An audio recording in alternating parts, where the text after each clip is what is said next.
Pocket's car breaks down, leaving him stranded with the hood up. The mechanic says the repair will cost $3,000. Pocket checks his account, then his savings. There isn't enough in either one, so he puts the repair on a credit card, and a few hours later, the car is back on the road. A month later, the credit card statement arrives. The balance is $3,000, but the minimum due is only $90. 3,000 feels impossible. 90 feels manageable, so Pocket pays it before the deadline. The screen says, "Payment complete." No missed payment, no late warning, no collection notice. Everything looks settled, but behind the green checkmark, the machine is still running. Pocket expects $3,000 minus $90 to leave $2,910. Instead, the new balance is $2,970. Only $30 is gone. That leaves one obvious question: where did the other $60 go? To answer it, we have to look inside the statement. Behind the statement is the minimum payment machine. Pocket's payment goes in and the account becomes current. That protects him from immediate late fees and delinquency. But the conveyor keeps moving toward a different destination: debt-free. Current and debt-free are not the same thing. The unpaid balance rolls into another month. While it remains, time creates interest.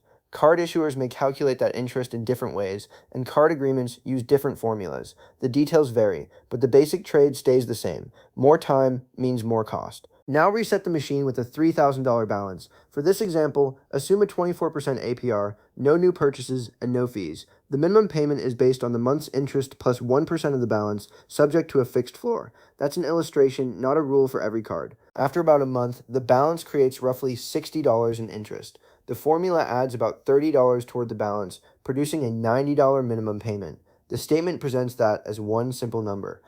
Inside the machine, the payment splits. $60 covers interest, while only $30 reduces the original debt. The account is current, but the balance only falls from $3,000 to $2,970. That remaining balance moves into month 2 and produces fresh interest. Pocket pays again before the next deadline. Then the same cycle starts over: interest, payment, small reduction, next month. Month after month, Pocket keeps paying on time.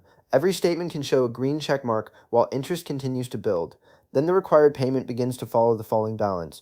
It drops from $90 to $82, then $74, then $66. The payment feels easier, but the road to debt-free is getting longer. Pocket keeps walking, but the debt-free door is still far away. The statement pulls his attention toward the minimum due and the deadline. Those numbers feel urgent. The full cost is buried lower on the page, so Pocket focuses on one question: what do I need to pay today? A green payment complete screen gives the moment a clean ending. But the minimum isn't always a careless choice. Rent, groceries, utilities, and an unstable income may all be competing for the same money. Pocket can understand the interest perfectly and still have only $90 left. In that month, the minimum protects the account.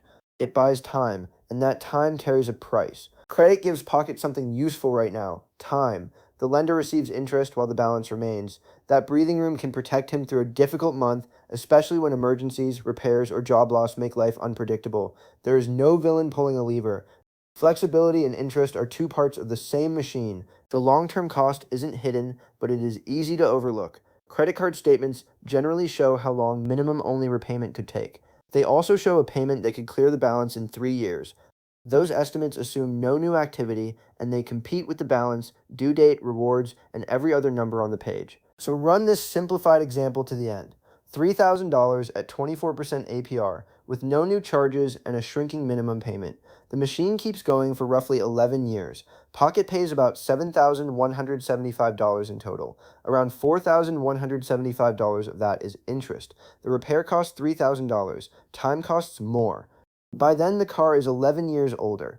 Now put a second Pocket beside the first. Before the comparison begins, look at the minimum path one more time. $7,175 paid in total, including about $4,175 in interest. The $3,000 repair has cost more in time than in principal, and the car has aged 11 years while Pocket kept paying. Both Pockets start with the same $3,000 balance, a 24% APR, and no new charges. Pocket A follows the minimum as it shrinks. Pocket B pays a fixed $150 every month. The two paths look very different. In this simplified model, Pocket B finishes in about 26 months and pays roughly $870 in interest. The difference isn't just the extra money paid today. A larger fixed payment removes future months when interest could have been charged. Real life, of course, is messier. Official payoff estimates assume no new purchases, refunds, fees, or other account activity. Now add fuel, groceries, a subscription, and another emergency. Pocket keeps walking toward the debt-free door, but each new charge moves it farther away. The card is paying for yesterday's repair while financing today's expenses.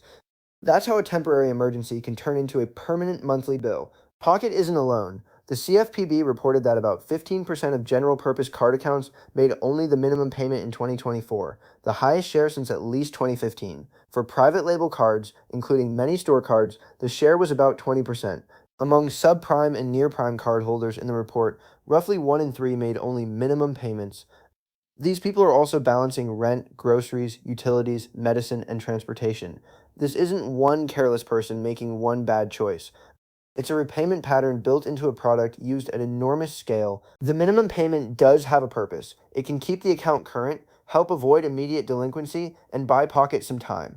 The danger is assuming that current means debt-free. A credit card statement doesn't contain one important number. It answers 3 different questions. First, the minimum due. What satisfies this month's requirement? Second, principal reduction. How much did the balance actually fall? Third, total repayment. How much will the debt cost and how long will it last? The minimum answers the deadline question. It doesn't answer the total cost. When money is tight, paying the minimum may be the best way to protect the account that month, but it is an emergency floor, not a payoff plan. The credit card solved Pocket's broken car problem in one afternoon. The minimum payment can turn that afternoon into years of borrowing. It handles this month's deadline. It does not solve the debt.